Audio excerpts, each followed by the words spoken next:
So, let's talk about a really profound idea.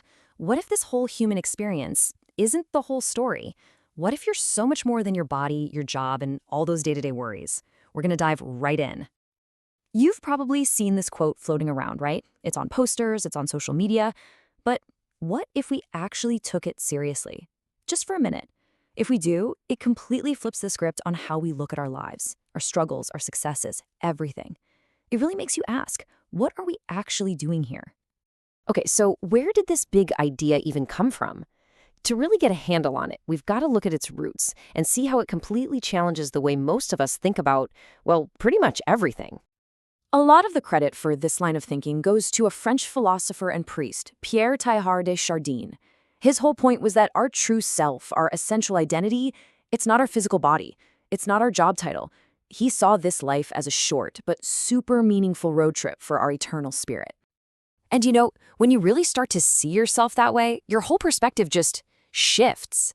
All of a sudden, chasing after more stuff seems kind of secondary to finding inner peace. Your body isn't just a machine you have to maintain. It becomes this incredible vessel for your soul's adventure. And this isn't some brand new concept, of course. It's right in line with ancient wisdom from cultures all over the world that have talked about an eternal soul for centuries. But here's the catch, and it's a big one.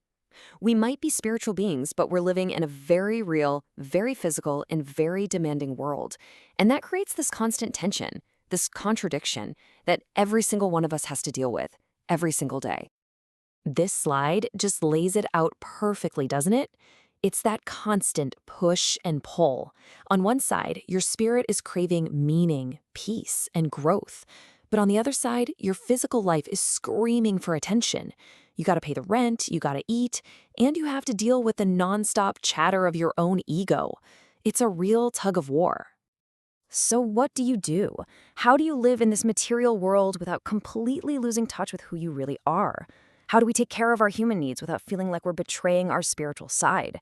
That is the question, isn't it? The good news is we don't have to just wander around lost. There are frameworks out there, you can think of them like maps, that can help us find a way through this. And the source material for today's explainer actually gives us one of those maps. And that map is called Guilt-Free Living. It's basically a commitment to making choices that actually line up with your deeper values. Choices that don't just put your own immediate pleasure or your ego first at the expense of other people or the planet. Now, let's be clear, this isn't about depriving yourself or feeling bad about enjoying life. Not at all. It's about finding a sustainable balance, a way to meet your needs that actually nourishes your spirit and helps you dodge that awful, nagging feeling of guilt or internal conflict. Okay, this all sounds great in theory, but what does a map like this actually look like when the rubber meets the road? How do you build a life, or hey, even just a vacation around a principle like this? Let's check out a real-world example. Our sources point us to this really fascinating place that is trying to put this entire philosophy into practice. It's a boutique travel and healing retreat, and it's called Arc 18. Arc 18 is located in the city of Yumon and is home to something they call the Royal Oasis. It's pitched as a guilt-free vegan experience. Their whole mission is to create a safe haven, a sanctuary from all the toxicity of modern life. But there's something else going on here. The founders apparently felt this incredible sense of urgency to create it because of something they just called the promise. So how exactly does a place like Arc 18 work as an antidote to all the stress and conflict we feel? Let's zoom in and take a closer look at what they're actually doing. The whole idea is to provide healing on multiple levels. It's a very deliberate attempt to build a physical space where all those demands from the material world finally take a back seat to our deeper spiritual needs.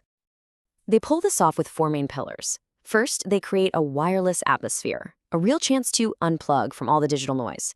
Second, they nourish you with food that's not just healthy, but ethically sourced.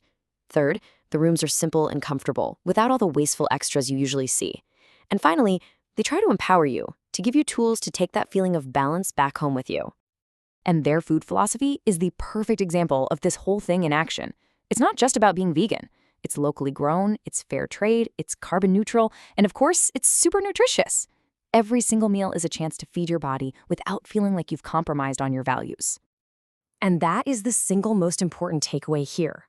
From the lack of Wi-Fi to what's on your plate, every last detail is designed with one goal in mind: to get rid of that internal conflict between what your body needs and what your spirit values. And you know what? It seems to work. People who've been there say that the stress of always being plugged in just immediately slips away. And that really shows you the powerful real-world impact of creating a space that actually honors our true nature. Which brings us right back to that mystery. Remember? The founders said the retreat was built because of the promise, a revelation that they say is soon to be revealed. So what on earth could it be? Maybe the answer isn't some big secret they're going to announce. Maybe the promise is just that feeling of clarity you find when you finally get your human experience to line up with your spiritual truth. It's definitely something to think about.